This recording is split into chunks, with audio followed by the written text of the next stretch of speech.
ఇప్పుడు ప్రశాంత్ కిషోర్ని ఇంతకాలం దొంగ, దోపిడీదారు, లేకపోతే తప్పుడు పనులు చేసేవాడు, తప్పుడు వాళ్ళని జనం మీద రుద్దేవాడు. అదేందో పాపం ప్రశాంత్ కిషోర్ చెప్తే జనాలు అందరూ ఓట్లేశారు. అంతేగాని జగన్మోహన్ రెడ్డిని చూసో, ఎమ్మెల్యే క్యాండిడేట్లను చూసో, నవరత్నాన్ని చూసినో కాదేసింది ప్రశాంత్ కిషోర్. అసలు ప్రశాంత్ కిషోర్ అనేవాడు ఆంధ్ర ప్రజలకు ఎవరికి తెలుసు? జగన్మోహన్ రెడ్డి చెప్తే తెలిసింది, ఈయన మాకు బంద్ చేసి పెట్టాడు అన్నట్టు. ఎవరికైనా తెలుసు అది?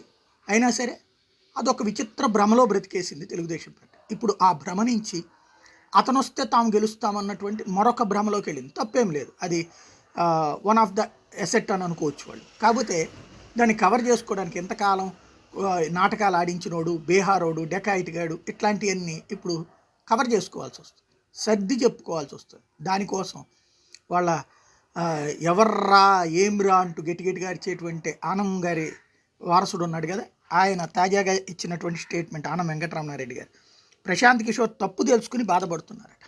పాపం అదేందో తప్పు తెలుసుకుని బాధపడడానికి కూడా 200 కోట్లు 300 కోట్లు తీసుకుంటారనుకుంటా, ఇది మన దగ్గరకు వచ్చి కంటతడి పెట్టుకోవడానికి కూడా.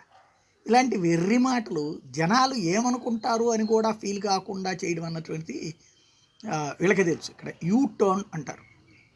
ఒకటి హోదా విషయంలో యూటర్న్, అట్లాగే బీజేపీతో పొత్తు విషయంలో యూటర్న్, జనసేనలో పొత్తు విషయంలో యూటర్న్, అట్లాగే ఇప్పుడు ఈ విషయంలో యూటర్న్, ఈ యూటర్న్ అదే ఉచితాల విషయంలో యూటర్న్.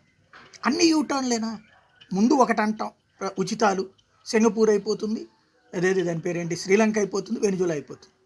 ఇప్పుడు అదే చంద్రబాబు గారు ఇస్తే అద్భుతం జరిగిపోతుంది. అట్లాగే ప్రశాంత్ కిషోర్ ఇంతకుముందు అయితే దుర్మార్గుడు, ఇప్పుడు సన్మార్గుడు. జనాలు ఇవన్నీ పట్టించుకోరు అనుకోవడంలోనే ఒక స్పెషల్ ఉంది. ఆ అభిజాత్యం లేకపోతే అది ఆత్మాభిమానం, ఈ రెండిట్లో ఏదనేది జనం డిసైడ్ చేసుకోవాలి.